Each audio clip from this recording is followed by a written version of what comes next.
मेरे हाथों पे तिलक की लकीरें भी नहीं बनाई, और उनसे पहले ही आप सबने मेरी तकदीर का फैसला सुना दिया।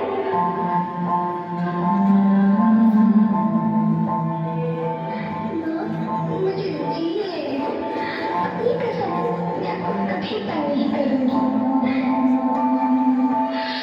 जब जब खाना खाने के बाद आपसे मीठा खा रही होंगी, तब मैं रसोई में जाकर सारे बर्तन साफ कर दिया करूंगी। माँ, मेरी स्कूल फीस की चिंता मत करना, मैं भैया की किताबों से अपने आप ही पढ़ ले जाऊंगी। और हाँ, पापा से कहना मेरे दहेज की चिंता ना करें। मैं आपके साथ रहकर आपके बुढ़ापे का सहारा बनूंगी। देखो इन्हें ओस की बूंदें पत्तों की गोद में आसमां से कूदे, अंगड़ाई ले फिर करवट बदल कर, नाजुक से मोती हंस दे फिसल कर, खो न जाइए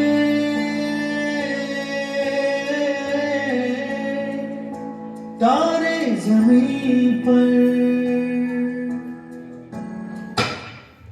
बेटियां जिन्हें हम जिंदगी की हर खुशी देना चाहते हैं, मगर अपने हिसाब से, अपने टाइम फ्रेम के हिसाब से, जिन्हें हम आसमां दिखाते हैं मगर उतना ही जितना हमारी नजर के सामने हो, जिन्हें हम पूरी आजादी देते हैं मगर इसकी बाउंड्रीज हैं ये भी बताते हैं, जिन्हें हम कहते हैं कि जा बेटा जी ले अपनी जिंदगी, पर साथ ही कहते हैं उसकी सहेली को देखकर कि अच्छे घर की लड़कियां ये नहीं करती, लगाकर के सारी ही पाबंदियां उड़ने को कहते हो उनसे यहाँ, विरासत में जिनको मिली बेड़ियां उनको कहते हो तुम सब यहाँ बेटियां।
बेटी बचाओ बेटी पढ़ाओ का नारा देने की नौबत एक सोसाइटी में क्यों आई है, ये सवाल अपने आप से नहीं पूछेंगे आप? हमारे पेरेंट्स कर्जा उठाते तो बेटों की पढ़ाई के लिए और बेटियों की विदाई के लिए।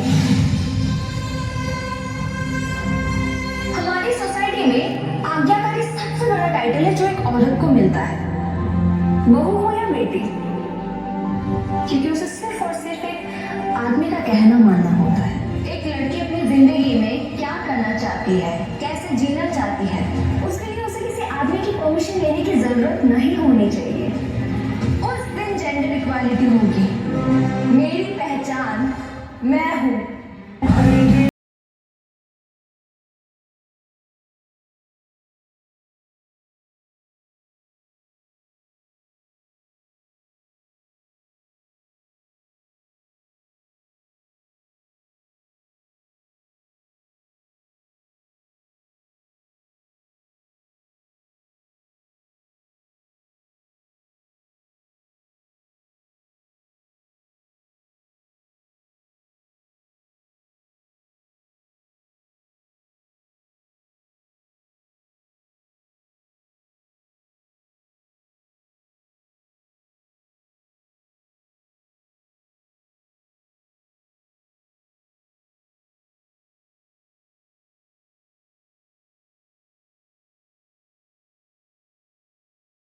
का जिक्र होगा, उसमें नाम भारत के वीरों का होगा।